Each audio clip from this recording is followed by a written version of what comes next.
Cienītā Saeimas priekšsēdētāji, godājamie deputāti, ministra prezidenta kungs, ministri. Apvienojot divas no mūsu valstī esošajām daudzajām ministrijām nav nepareiza, ne arī nosodām rīcība. Pat otrādi, valstī ar 2 miljonu iedzīvotāju daudzumu beidzot arī de facto vajadzētu saprast, ka varam atļauties tikai mazu, bet efektīgu valsts pārvaldi, kuri nekādi nevarētu asociēties ar lielāku ministru skaitu par 10, ieskaitot ministru prezidentu. Jautājuma būtība nav ministru skaitā, bet gan racionālā un efektīgā valsts funkcijas sadalībā.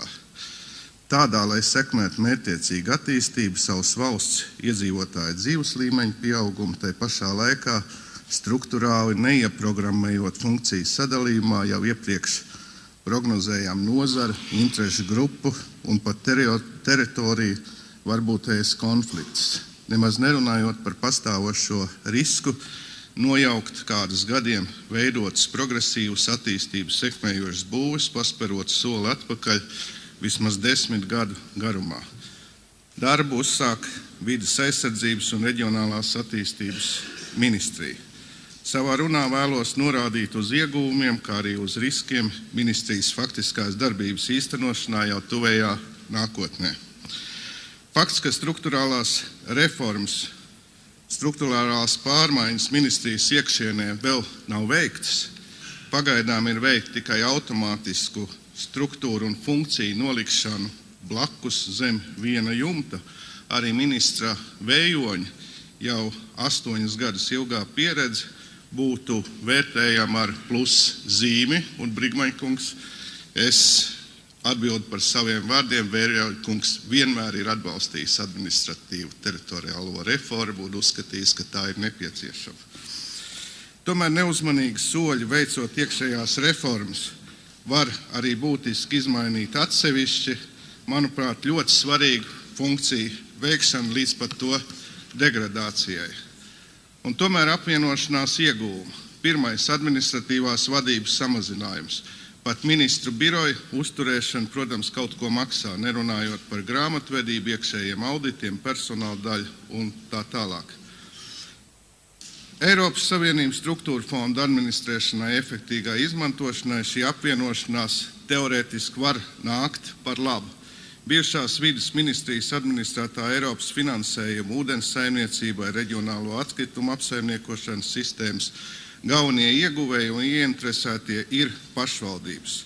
Tāpat pārnākušās aktivitātes pilsētvides uzlabošanai, novadiem, pārobežu sadarbībai var veiksmīgi sakoncentrēt līdzekļus administrēšanai gan efektīgam izlietojumiem.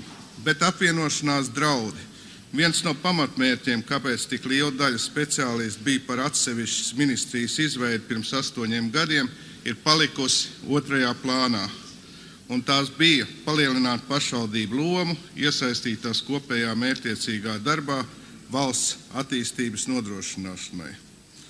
Veidojot spēcīgu reģionālo līmeni, kurš koordinētu lielāko daļu valsts institūciju darbību reģionos, iesaistītos kopējā plānošanas sistēmā, Eiropas struktūra fonda naudas mērķtiecīgā izmantošanā. Aizvien pieaugošā iespēja ietekmēt nozaru ministriju dominants par teritoriju un iedzīvotāju interesēm. Reizē ar Nacionālā attīstības plāna izstrādi 2007–13 gadam ministrija ir uzņēmusies arī kopējo valsts attīstības plānošanu un šo plānu uzraudzību. Tieši šie pēdējie uzskaitītie uzdevumi ir tie, kur pārtraukšana vai formāls pieejas gadījumā veidojas drauds nākotnē. Galvenā pretruna var tikt ieprogrammēta jaunās ministrijas jau nosaukumā, par ko runāja arī Zalānkungs. Vides ministrija, kāda šī ministrija bija līdz apvienošanai, starptautiski tiek saprast daudz plašākā nozīmē nekā tikai vides aizsardzība, kā šobrīd tiek nosaukta ministrija. Jēdziens vide, it īpaši starptautiski, nenozīmē tikai dabiskās vides saglabāšanu. Vides aizsardzības likumā ir definīcija dabas, antrogēno sociālo faktoru kopums starptautiskajās definīcijās. Vēl plašāk tas tiek traktēts starptautiski, kur vide ir arī komplekss sociālie kultūras apstākļi, kas ietekmē individu vai sabiedrības dzīves veidošanu. Savukārt vides aizsardzības definīcija ir daudz konkrētāka. Prakse vides aizsardzības privātpersonas, organizācijas vai valdības līmenī par labas dabiskās vides un vai cilvēkiem. Faktiski tā tiek uztvērta vēl šaurāk kā nepieciešamie pasākumi, lai esošo dabisko vidi saglabātu iespējami neskartu. Praksē vienmēr ir bijusi diskusijas starp teritorijas apbūvētājiem un vides aizsardzības aizstāvjiem, piedalīties plānotājiem, kuri ir ieinteresēti rast saprātīgi risinājumu. Praksē gandrīz vienmēr ir izdevies rast kompromisus. Likumdošana mums jau ir pietiekoši sakārtoti, lai nebūtu vairs pārspīlējumi ne no vienas puses. Tagad plānotājs var tikt pilnībā pakļauts vides aizsardzības interesē, vai izdosies saglabāt plānošanai nepieciešamo neutralitāti. Jautājums pastāv. Varbūt. Jau ja nebūtu vēsturiskās pieredzes no iepriekšējās darbības, jo līdz 2003. gadam plānošanas funkcija jau bija vides aizsardzības un reģionālās attīstības sastāvā. Tieši šajā laikā plānošana nokļuva atstumta pabērnu lomā. Latvijas augstskolas pat bija pārtraukušas plānošanas speciālistu sagatavošanu. Valdīja uzskats, ka ar likumiem un aizliegumiem ir pietiekoši. Pārējo noteikts tirgus, bet plānošana ir sociālismu paliek. Tikai tad, kad nekontrolētā būvniecība sāk radīt neatgriezeniskas sekas, valsts attapās, ka normālais reizē attīstību virzošais un reizē sabalansējošais instruments ir plānošana. Speciālistu sagatavošana tika atjaunot 2005. gadā, taču Latvijai vēl līdz 2010. gada vasarai nebija savu nacionālā plānojuma, kas civilizētā Eiropā ir unikāls fakts.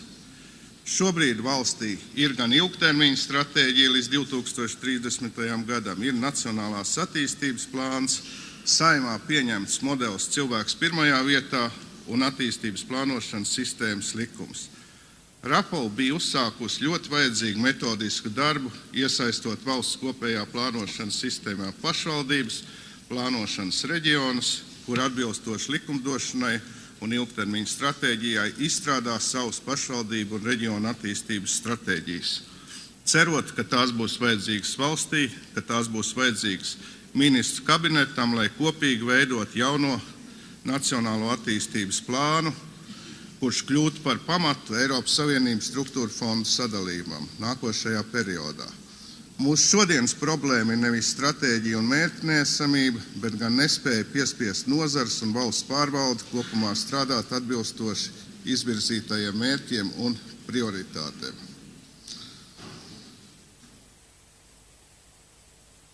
Viena no ministrijas šobrīd izstrādātajām perspektīvām paredz funkciju nodrošināšanu reģionālajām pašvaldībām, bet divi pārējie nozīmē plānošanas reģiona likvidāciju. Un plānošanas reģiona varbūtējā likvidācija ir tas, kas ir ierakstīts valdības deklarācijā un kas mūs ārkārtīgi uztrauc. Ja mēs joprojām valsts attīstības interesēs gribam panākt valsts pārvaldes darbību vienotā koordinētā solī ar pašvaldībām, tad šo starpnieku organizāciju nolikvidēšana būtu salīdzināma ar ideju nelielas ekonomijas nolūkos automašīnas stūri atvienot no riteņiem, uzticot to vēl neesošai signālu noraidīšanas sistēmai. Attiecībā uz reģioniem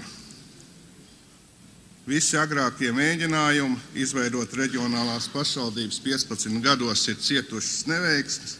No tā ir palicis vienīgi ieraksts likumā par pašvaldībām, ka tās bija jāizveido līdz 2009. gada beigām. Termiņš jaunās ministrijas atbildēja par rīcību ar reģioniem 1. maijs. Kāda būs ministra atbilde? Visbeidzot, secinājumi.